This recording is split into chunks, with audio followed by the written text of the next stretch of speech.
Hello Airsoft friends, and welcome to this video today where I'm going to be going through one of my other rifles, kind of similar to the M4 that I ran through, because a lot of you have been asking me questions about my SRS. And my SRS is, I'd like to say it was my first kind of like proper sniper rifle that I bought. I originally started out with a cheapo VSR-10, a JG Bar 10 to be precise, and I upgraded it and spent a load of money on it, and then eventually it kind of broke, and then I sold it off in pieces, and then that was kind of the end of that one. I then bought an M4, and later down the line I decided I wanted to get back into airsoft sniping, and I knew that I was probably going to be spending a decent amount of money on the sniper over its lifespan. So instead of doing that, I was like, I'm just going to buy one outright for a decent chunk of money, and then hopefully I won't have to put any money into it to make it any better. And being the decision, I ended up picking up myself the Silverback SRS A1. But as you can see, it is slightly different to what it would look like if it was stock. Now this rifle has been through a little bit of a journey, you could say. It started off as the 26-inch version. It was the only one that the shop had in stock. And I was like, you know what, sod it. Give me that rifle, I'm going to take it. And yeah, ended up with myself with the 26-inch version. Now I ran it on a couple of game days, and for me, it was just a little bit too front heavy, a little bit too long, and it just wasn't the bullpup experience I was hoping for. I wanted to have a rifle that was, you know, super short and stubby, so when I crawled through my bushes and hedges and whatnot, it was easier to kind of maneuver the rifle around and not get caught on that many sticks. So I then went online and I bought myself the shorter handguard. It was like the 16-inch sport aluminium handguard with the M-lock mounts on it, which brought it to about there. I brought the shorter outer barrel as well, and I also put in a 475mm Maple Leaf Crazy Jet barrel. And that was awesome. It was super stubby, the range was cool, the performance was amazing, and yeah, it was absolutely fantastic. Also, when I bought the rifle, because I didn't want to deal with the horrible Allen key from both sides hop unit, I bought the Silverback rotary hop unit, and it was like infinitely better. Well, I say infinitely better. I never actually used the stock hop unit that came with it. I just took it out straight away and put the rotary hop in.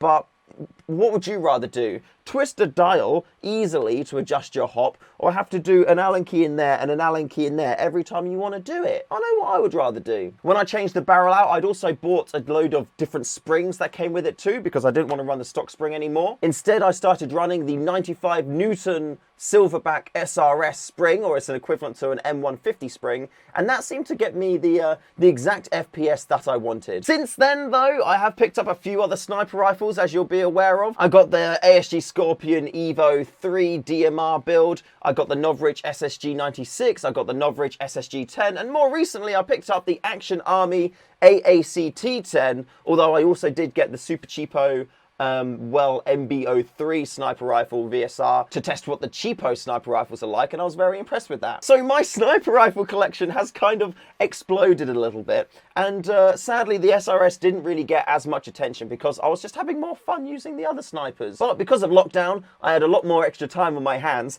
and I decided to revisit my SRS and fix some of the problems that I had with it. Namely, the first problem I had with the SRS was the bolt pull. It was always horrible. No matter if I just cleaned it or just lubed it or during a game, after a game, whenever it was, the bolt pull was horrible. However, a while ago in another video where I talked about improving your SSG bolt pull, I discovered something amazing, and that is I'd been pulling the bolt wrong the whole time. So with the SRS, now instead of pulling it like a VSR like this, what I do is I come in right down in here, hold as close as I can to the bolt, and just like that, it's easy as pie.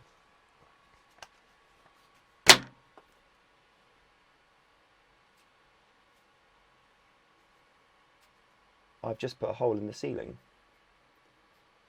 That's why you should always check if there's any BBs in your sniper rifle before you fire it. There's ceiling on my desk. So, yeah, the bolt pull is now fixed. I also swapped over to using dry PTFE lubricant on the bolt, and oh my days, absolutely beautiful it was. So good. Highly recommend that. Use that to lube everything up. It's great. I also decided that I wanted to go back to using the full-length barrel, because in the 2 or 3 game days where I used it in its original 26-inch length format, I was hitting stupid shots. Like, I was hitting helmets that were half visible across a wall that was like 70 meters away first time, not even having to like do a shot to zero in or anything. It was just on point every single time. So I wanted to get that back, because with the 475mm barrel, it wasn't as accurate.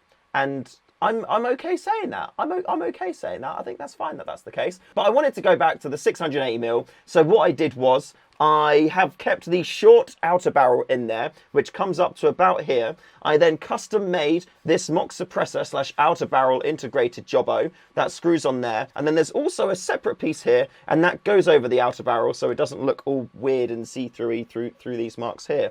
And yeah, I think it looks pretty cool. Do you think it looks cool? You can see the barrel at the end there.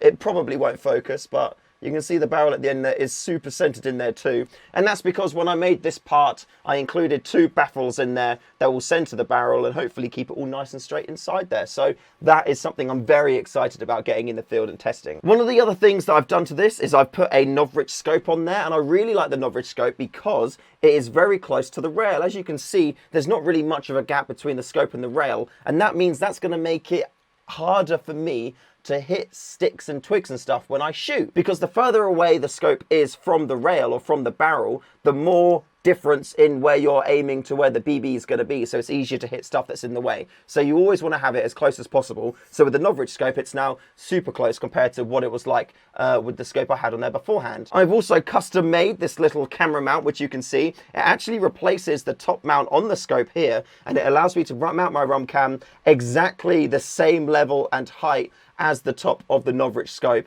And oh my days, I made that, I put it on, and without any zeroing or anything, this thing is dead center to where my BB is flying. So this is actually going to be something that's hitting the Project Airsoft store very soon. projectairsoft.co.uk. You'll love it. It's great. There's also going to be some new items hitting this weekend, so keep an eye out for that. So the scope is now on there. The camera is on there mounted nice and sturdily too. I replaced the inner barrel, gave it all a clean on the internals as well. Custom made the integrated suppressor slash outer barrel on there to make it look really nice and to keep it protected and also centered. I also actually run my SRS sniper rifle with an SRS to M4 mag adapter, just like that. And it allows me to use stubby M4 mags like this. And this is like a 70 rounder, and it's infinitely better than using the terrible SRS mags. They're difficult to get out and their capacity is low. Whereas with this thing, it's just absolutely beautiful. So yeah, those are on the website too. I'll put a link to those in the description. So if you want to pick one of those up and then never have to reload during a game again,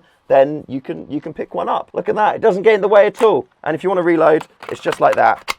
Perfect. The only other gripe that I really had with the SRS was with the butt pad, because it's not very grippy, and every time I held it in my shoulder, I'd always feel like it would slide down, because my SRS is, even though it's got the front long old bit in there, it's still back heavy, and I didn't really find it grips to my shoulder. So I decided to make this bad boy, and it's kind of like a flexible plastic rubbery type butt plate on there with all these big deep ridges, and what those do is those grip into your shoulder, so when you're holding the rifle, it's much harder for it to slide down. Like, I'm just holding it, I'm not even pushing it into my shoulder, and it's sticking in place just like that. And the experience of, well, using it in and around the house and whatnot is much better than it was beforehand. But I feel like when I get out in the field, that's going to be so much better and just keep the rifle shouldered much easier as well. And yeah, this thing is absolutely beautiful. When I chrono it with the current setup, with the stock piston, the 95 Newton spring slash M150 spring, and the 680mm barrel with my hop